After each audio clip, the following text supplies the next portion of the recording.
జీవితం అనేది మనం నడిచే దారి లాంటిది.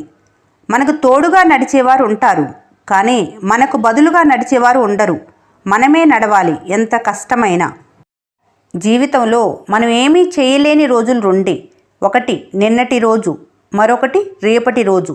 ఏం చెయ్యాలన్నా మిగిలింది ఈరోజే. విజయం అనేది ఎన్నడూ యాక్సిడెంట్లా రాదు. అది అనేక అపజయాల తర్వాతే వచ్చే చివరి ఫలితం. మంచివారి దగ్గర రాముడిలాగానే ఉండాలి, చెడ్డవారి దగ్గర రావణుడిలాగానే ఉండాలి. అప్పుడే బ్రతకటం సాధ్యం. ఈ సొసైటీలో అతి ఖరీదైన వస్తువు నమ్మకం. సంపాదించటానికి సంవత్సరాలు పడుతుంది, పోగొట్టుకోవటానికి మాత్రం క్షణం చాలు. నిన్ను వద్దనుకున్న బంధాల ముందు జాలిగా నిలబడకు. నీ విలువ తెలియని మనుషుల కోసం పరితపించకు. నువ్వెవరి కోసం ఏడవకు. నువ్వేడ్చినంత మాత్రాన వాళ్ళు మీవారు కారు. నీ వాళ్ళైతే నిన్ను ఎప్పటికీ ఏడిపించరు. మనం చేయాల్సిన కృషి చేయకుండా కాలాన్ని, అదృష్టాన్ని నమ్ముకోవటం సరైంది కాదు. ఒక కుళ్ళిన యాపిల్ మరొక దాన్ని కుళ్ళబెడుతుంది. చెడ్డవాడితో స్నేహం కూడా అంతే. జీవితంలో ఎవరిని నా అని నమ్మకు. నిజాయితీగా బ్రతకటానికి ఇది మన తాతలు బ్రతికిన రాతియుగం కాదు, కల్తీ మనుషులు బ్రతుకుతున్న కలియుగం.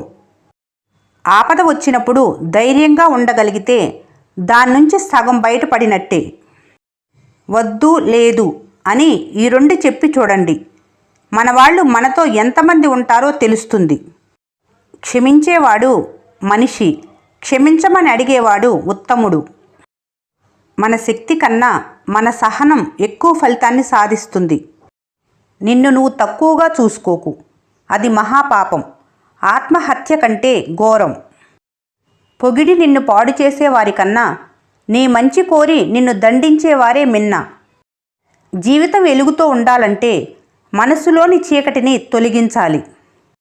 ఏ పనిలోనైనా సరే నువ్వు ప్రయత్నం ఆపనంత వరకు ఓడిపోనట్లే. బాధ, బాధ్యత బయటికి చెప్పకు. ఎవరు పట్టించుకోరు, పంచుకోరు. ఈ వీడియో మీకు నచ్చినట్లయితే మన స్నేహ ఛానల్ని లైక్ చేయండి, సబ్స్క్రైబ్ చేసుకోవడం మర్చిపోకండి. Thanks for watching.